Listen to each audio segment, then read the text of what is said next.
I really love the work that you and the grad job teams are doing. It has helped me a lot. I come from Mumbai, but I always needed like the international exposure. The basic quality of life is much higher here. It has exceeded my expectations. The whole journey, it has made me into a good human being. It has given me so much perspective of life. I've met so many people along the way, heard their stories. In terms of jobs, when I came here initially, I just opened LinkedIn. I was all like, oh, there are so many jobs available. I'll get something. It must be super easy.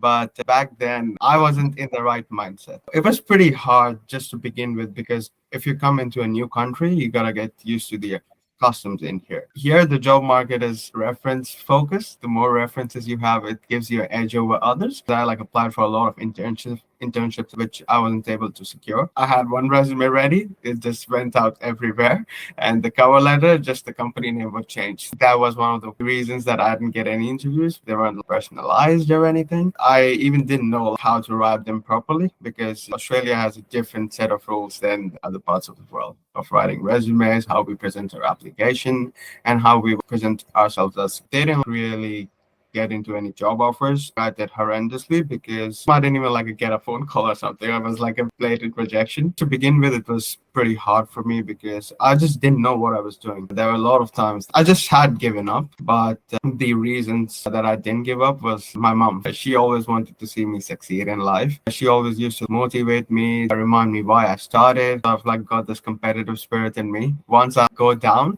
I always bounce back stronger. People that are new around me already had jobs. After I finished my degree, there was this period about a year where I really felt behind because I haven't found a job yet. I always thought it's not always going to be that way. I will catch up eventually and even get ahead, maybe. You never know. If things are not going well, sometimes all we need to do is just talk. What happens as an international student is that we don't have the right people around us. We are away from our family. Maybe we can't see our friends every day. So we are focusing just on work.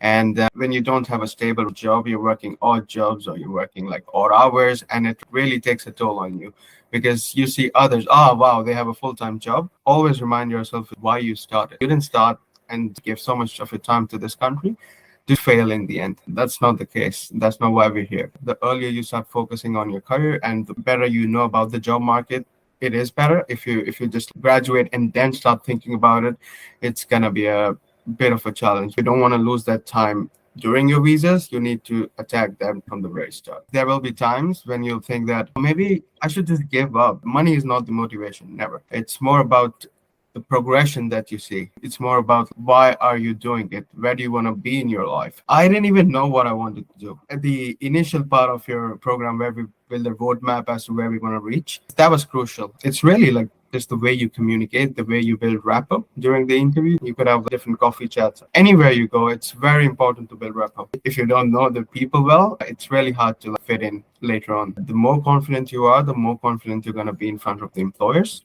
the better connection you're going to have with them.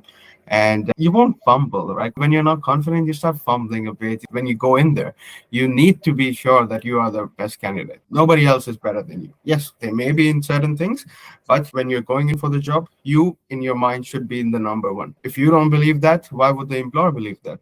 They'll be like, yeah, there are like 10 other people waiting outside. So just interview them. Confidence is key. My boss, he said that, okay, technically, there was this one guy who was much better than you. His technicals was off the chart, but it was more about your personality and more about the way you communicate, how you will fit into the office was the reason I got hired instead of the other person. I knew in the back of my mind that the strategies that I've learned from McKinsey, they are going to work perfectly in here. I felt like I knew this person from ages. It went so well that I knew that I was going to get the job. One time, I got like a phone call from a recruiter.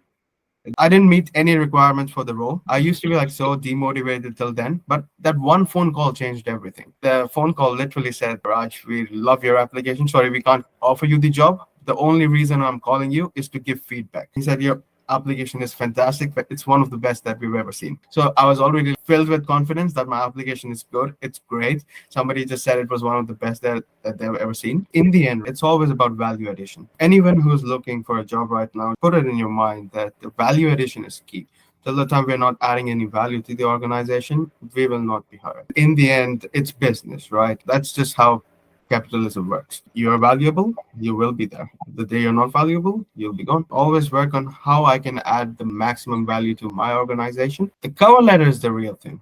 That's where we tell them why we want to be there. That's where we tell them, okay, this is what you're looking for, this is what we have done, this is adding this value to your organization. You just need to show them with facts and figures. No fluff, just pure value. Nothing gets written in there unless it's not adding value. When I started doing this, I started getting amazing results. I used to get a phone call from everywhere I applied. It gave me so much motivation, and it like fueled me up, like, okay, what I'm doing is correct.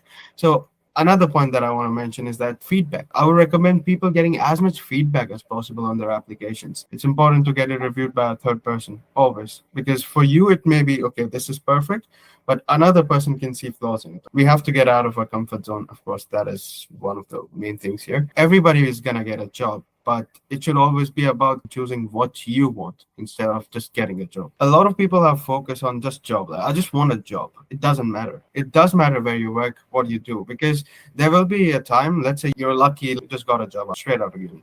But if you don't like it, you're going to start hating the place. So rather than that, we make a crystal clear mindset that's going to tell us this is where we're going to go and this is what we need to do to get there. And then when you get there, you're gonna like really like it because you already had a plan. Pick a job that you like. A lot of people, they want to work for the very same companies for the very same roles. Guys, once you actually go in there, there's a high chance you will not like it. You're just doing it because it looks a bit fancy.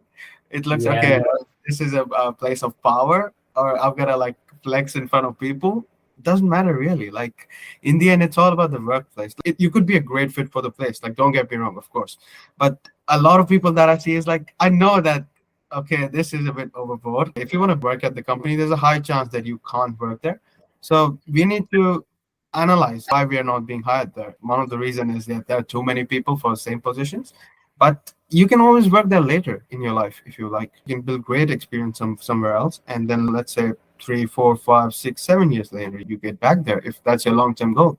So it's very important to focus on long-term instead of like short-term. People are like super demotivated. I didn't make it to this company, even though they have a different job. I'm like, why? Why are you so demotivated? I don't want other people to influence my decision-making.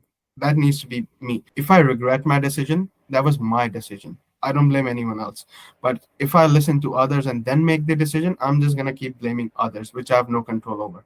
Myself, I have control over. No, I will not regret it tomorrow. It's my own destiny. I want to write it myself instead of being influenced by others. If somebody told me that, okay, if I don't have a PR, that's why I don't have a job.